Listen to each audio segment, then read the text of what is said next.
So, Maleficent was what who's yeah. who's It's probably one inspired of my you. favorite movies.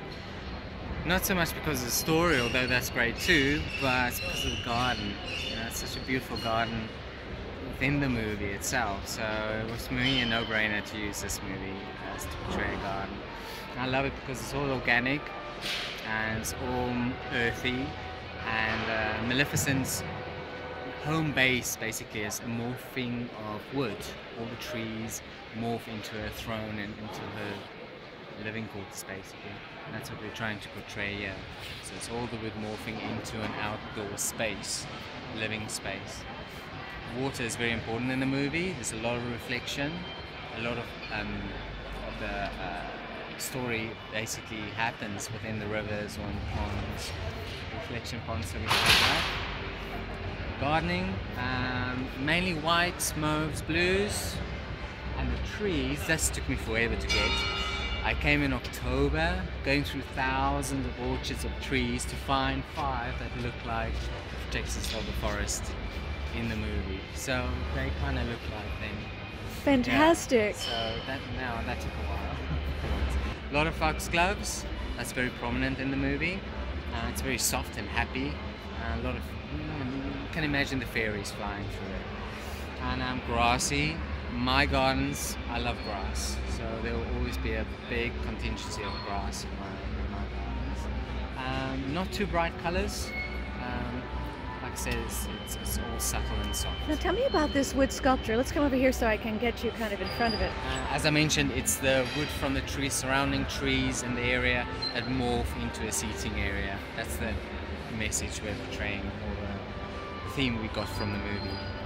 This is the more happy side. That's a more, not sad side, but the more, well, it's her unhappy side. But I had to put flowers. I don't want a depressed side. So those spikes that you can see there, between the humans and Maleficent, they had this barrier. So we also portrayed here, and it's got metal wire wrapped around it, and she's allergic to metal, so we brought that into it. Yeah, so edging, all organic, no concrete whatsoever. Yeah, so that's the entrance. Walkway to the throne. So it represents a wooden structure up high because she had a lookout over her Valley of the Moors. Inside we've got a pattern with steel and pebbles inlaid in a set sand. And then lots of bulbs popping up, and I love these lights that will be lit tomorrow. These are Grevia seed heads that's been carved out and hollowed, and we'll put a little electric light in there. That's the story, and the water pond is basically 4 individual water features. So the pond is separate, that's reflecting, and then each one just flows through. It literally falls through the pond. Is there anything else that you want the viewers to know about your garden? Well, I hope they can take a little bit of inspiration back home.